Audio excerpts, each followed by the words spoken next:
Capítulo 4. Fumar, beber e vícios.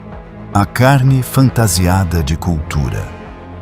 Fumo e charutos. A idolatria do hábito que envenena o templo. Fumar não é só um vício físico, é uma declaração espiritual. O corpo não está sob governo do espírito, mas da carne. A fumaça que sobe da boca não é só tabaco, é o sinal visível de uma natureza invisível ainda no controle. E não importa se é cigarro, charuto, narguilé ou vape. O nome do objeto muda, mas o princípio espiritual é o mesmo. A carne reinando sobre o templo de Deus. Não sabeis vós que sois o templo de Deus e que o Espírito de Deus habita em vós? 1 Coríntios capítulo 3, versículo 16. O corpo é templo, não cinzeiro. Quem acende um cigarro profana o altar. Quem queima tabaco no corpo faz da carne um incensário para si mesmo. Se alguém destruir o templo de Deus, Deus o destruirá, porque o templo de Deus, que sois vós, é santo. 1 Coríntios capítulo 3, versículo 17. É duro? Sim, mas é a verdade. Porque o que está em jogo não é um costume social, é um princípio de governo espiritual. A carne que domina o cigarro, amanhã domina o pensamento, depois o comportamento e, por fim, o destino eterno. A carne justifica o vício, é só um hábito. A desculpa da carne sempre será: não tem versículo dizendo que fumar é pecado. É só um vício pequeno, eu controlo. É minha válvula de escape. Mas a palavra responde: todas as coisas me são lícitas, mas eu não me deixarei dominar por nenhuma.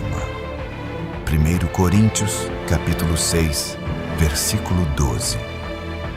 Se algo te domina, mesmo que não seja proibido, já roubou o trono do espírito. Charutos e aparência. Quando o pecado se veste de estilo. Hoje, muitos usam o charuto como símbolo de sofisticação ou maturidade. Outros o exibem como parte de sua masculinidade ou poder. Mas a Bíblia não avalia a aparência. Ela julga motivos, raízes, dominações. O Senhor não vê como vê o homem, pois o homem vê o que está diante dos olhos, porém o Senhor olha para o coração.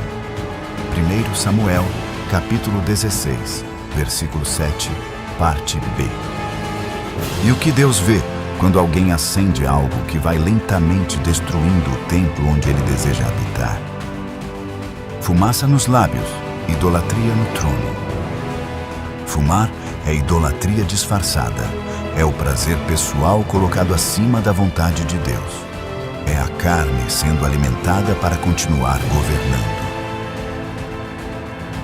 Mortificai, pois, os vossos membros que estão sobre a terra: prostituição, impureza, afeição desordenada e a avareza, que é idolatria. Colossenses capítulo 3, versículo 5. Idolatria não é só imagem de escultura, é insistir em manter vivo aquilo que Deus quer matar. E o cigarro, assim como qualquer outro vício, é uma semente da serpente disfarçada de costume. Quem fuma pode até ser crente, mas está sendo governado pela carne. E a carne, uma vez assentada no trono, não vai parar no cigarro. Ela quer o corpo, a mente, a alma, a eternidade. Ou você mata a carne na cruz, ou a carne te mata na condenação. Bebidas alcoólicas. A cultura do cálice que embriaga a consciência. Hoje, beber vinho ou cerveja é chamado de liberdade cristã. É cultural, é social, é moderado, é moderno.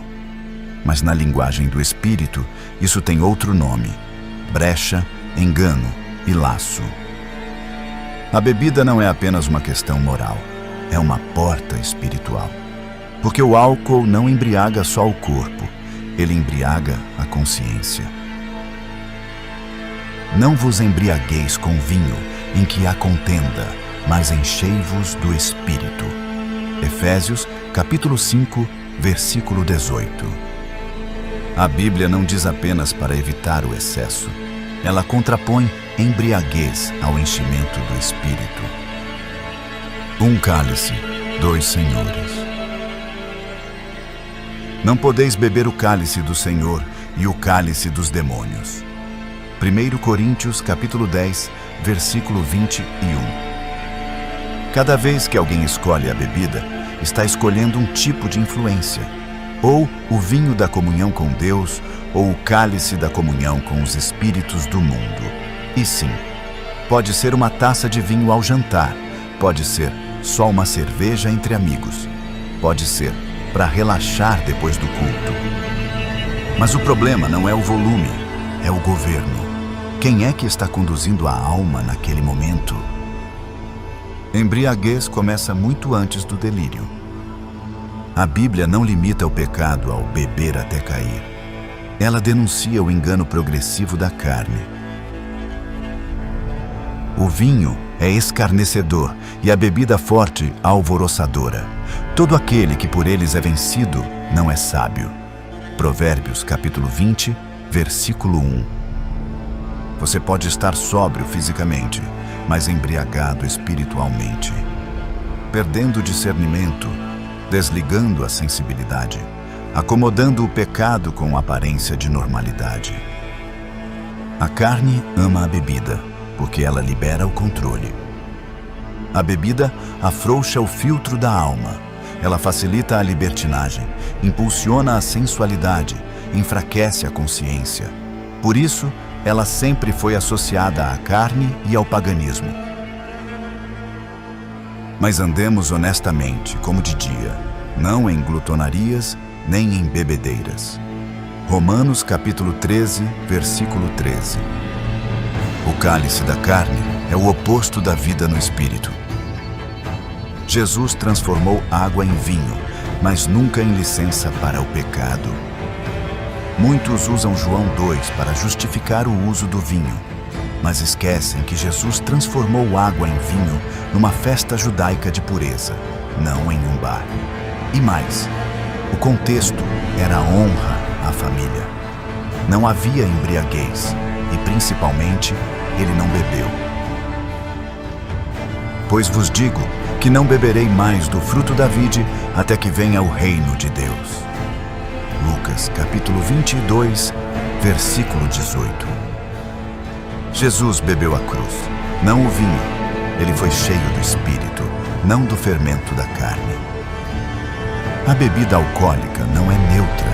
Ela entorpece, anestesia e rouba o lugar do Espírito. A carne a utiliza como portal e muitos estão entrando sem perceber que estão saindo do reino.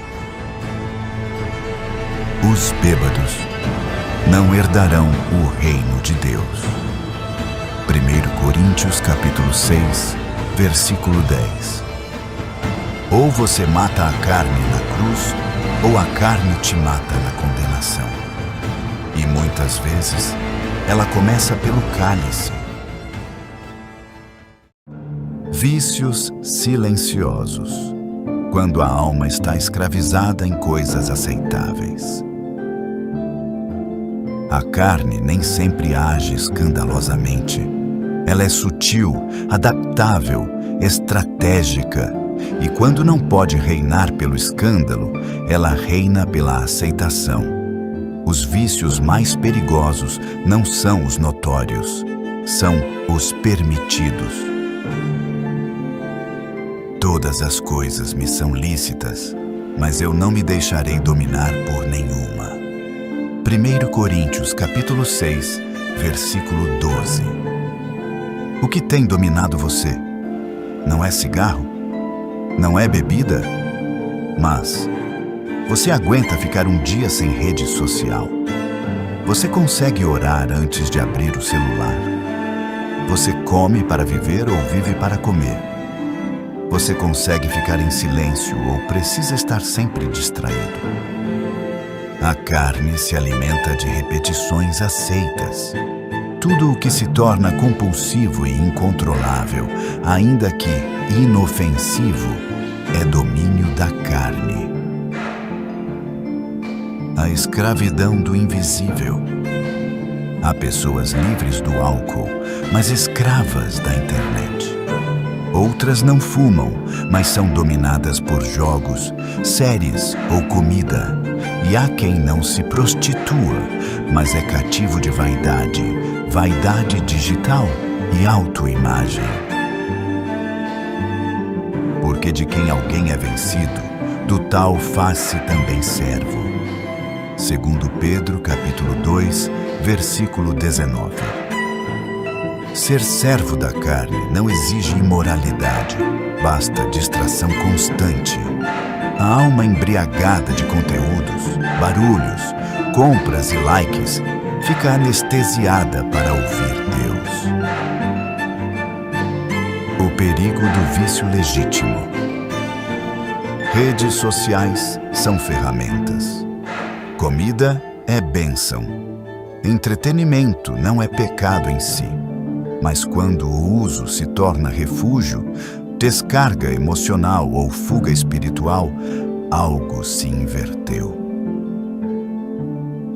E não vos conformeis com este mundo, mas transformai-vos pela renovação do vosso entendimento. Romanos, capítulo 12, versículo 2. Vícios silenciosos moldam a mente conforme o mundo. E o que parece aceitável aos homens vai envenenando aos poucos o altar da consciência. Coisas boas que tomam o lugar de Deus viram ídolos. Filhinhos, guardai-vos dos ídolos. 1 João, capítulo 5, versículo 21. Um ídolo não precisa ser uma estátua, basta que ocupe o lugar da prioridade. E o vício silencioso é assim. Rouba o tempo, sequestra a mente, aprisiona o afeto. Você pode não dizer com a boca, meu Deus é o celular. Mas suas ações podem dizer, sem ele, não vivo. A distração pode ser mais perigosa que a tentação. A tentação a gente reconhece.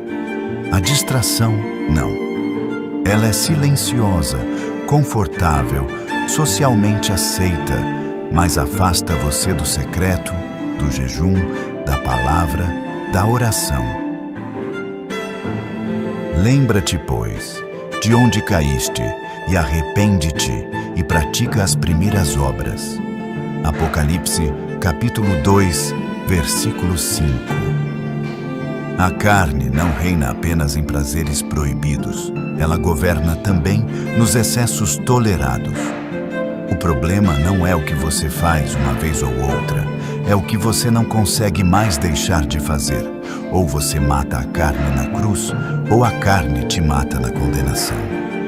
E às vezes, ela começa sorrindo com algo que todo mundo faz. O corpo é templo, o desrespeito ao santuário do Espírito. No Velho Testamento, o templo era separado, consagrado, purificado. Nele, não se entrava de qualquer maneira. Tudo ali tinha um propósito santo. O fogo era aceso pelo próprio Deus e ninguém podia apagar ou adulterar aquele altar. Mas na nova aliança, o templo não é mais de pedras. É o corpo, o nosso corpo.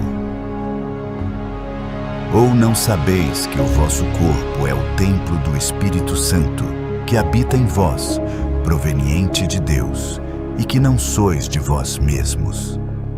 1 Coríntios capítulo 6, versículo 19. Quando o templo se torna profano. Toda vez que entregamos nosso corpo àquilo que Deus não ordenou, estamos profanando o altar. Quando colocamos para dentro venenos, como cigarro, álcool, drogas, comidas em excesso ou qualquer substância que desequilibra o templo, estamos convidando a carne para reinar no lugar do Espírito. Portanto, glorificai a Deus no vosso corpo. 1 Coríntios capítulo 6, versículo 20. Mas como glorificar a Deus com um corpo dominado por hábitos carnais? Como dizer que o Espírito habita num lugar que é governado pelo vício? Como dizer que o templo é santo, quando os incensos acesos ali vêm da carne e não da adoração?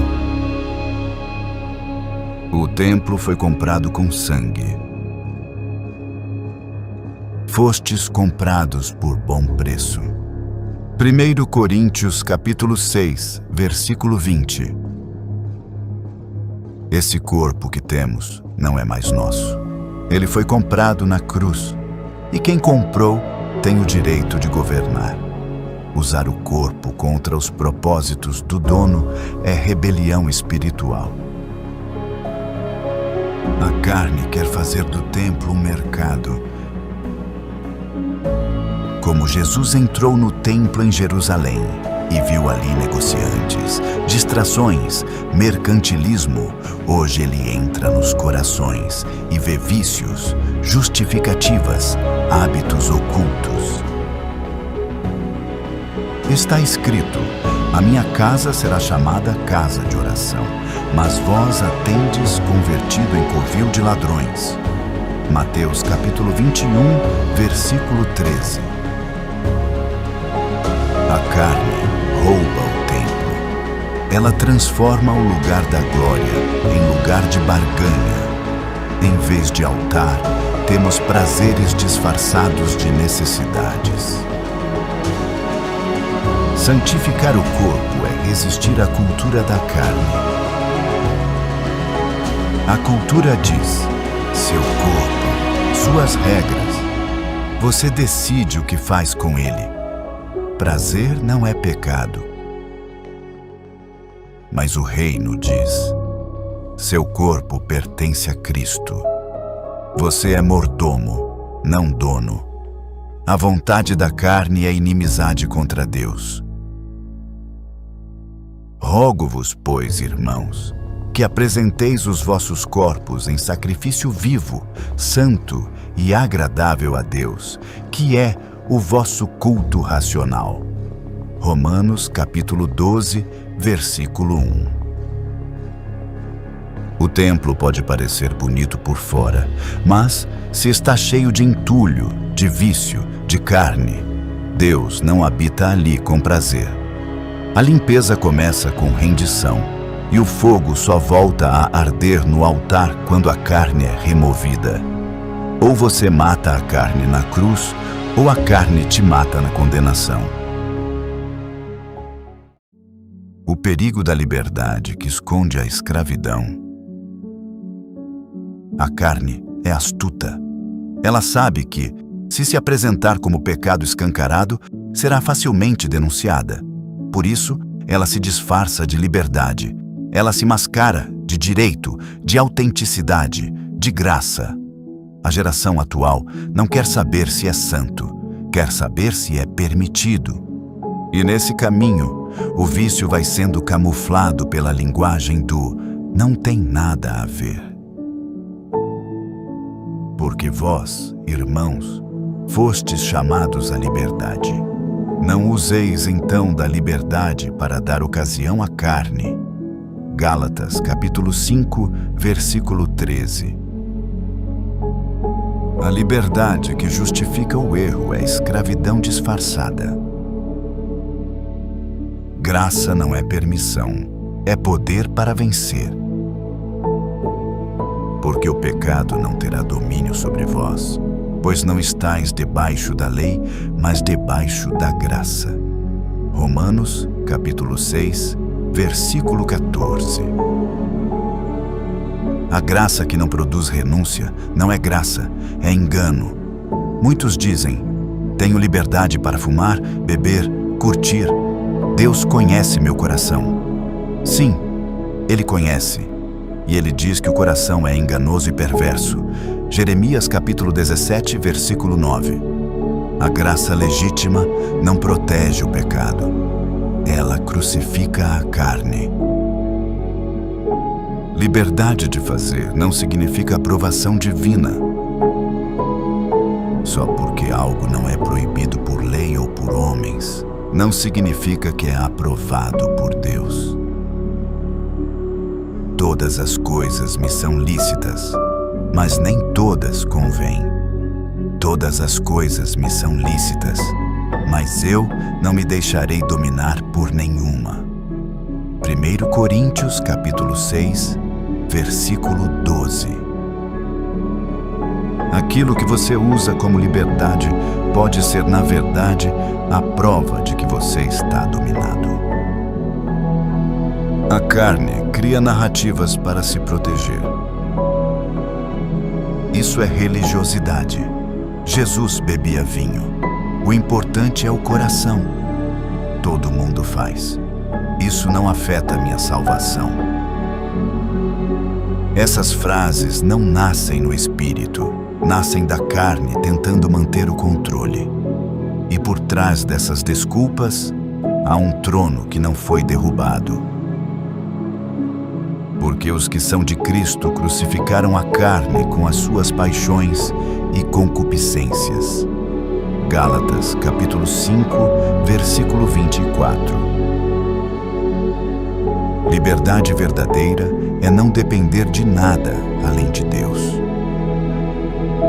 Se você precisa de algo para ficar bem, relaxar, funcionar ou se aceitar, você é escravo.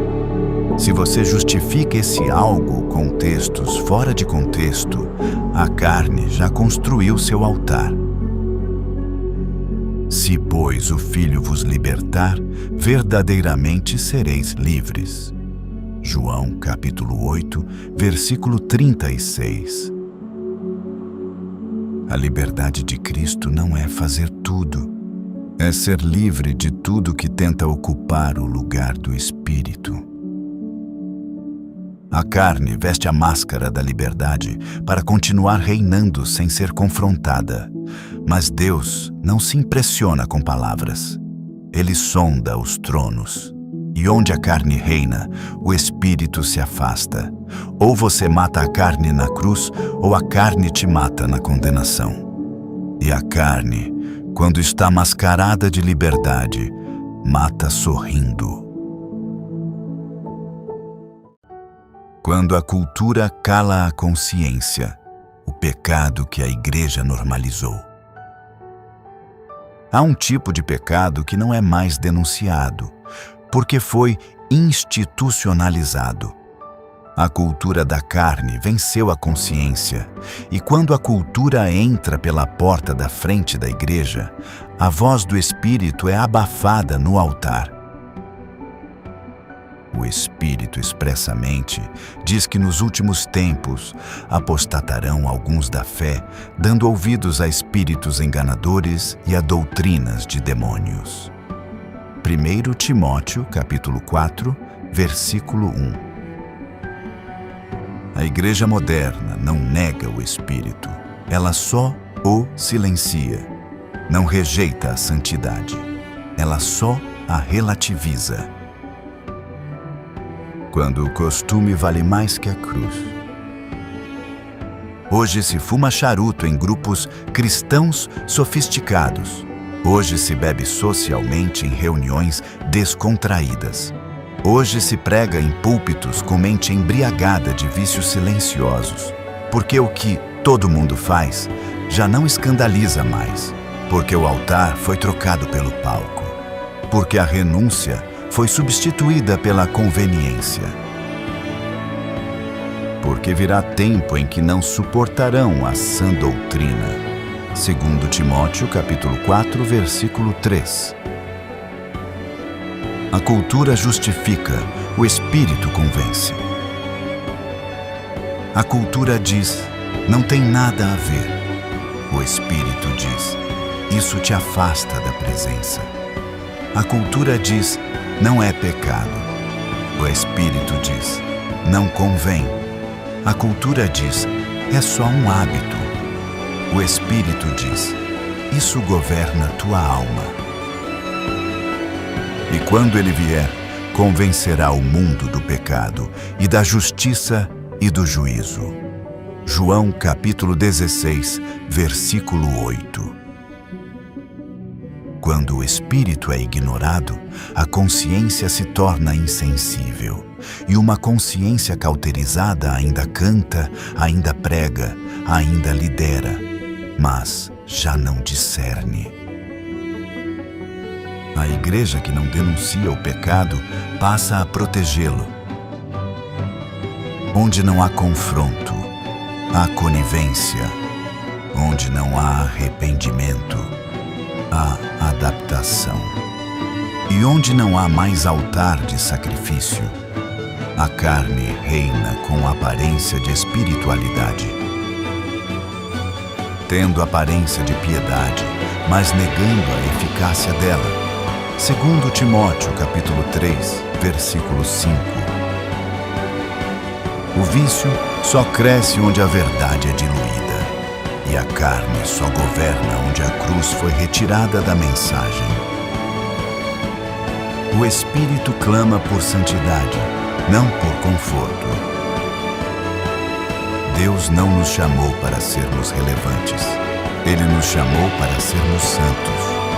O reino não é um palco de concessões, é uma cruz de rendição. Segui a paz com todos e a santificação, sem a qual ninguém verá o Senhor. Hebreus capítulo 12, versículo 14. A cultura pode calar os profetas, mas não silenciará o Espírito. Pode agradar multidões, mas não muda o juízo de Deus. E no fim, o que hoje é normalizado será julgado como iniquidade. Ou você mata a carne na cruz, ou a carne te mata na condenação, mesmo se ela estiver cantando no coral. Quer receber o PDF completo do livro A Semente da Serpente? Como a carne nos leva à condenação? Ele está disponível por apenas R$20. Entre em contato agora mesmo. WhatsApp 41 9 98 83 54 12.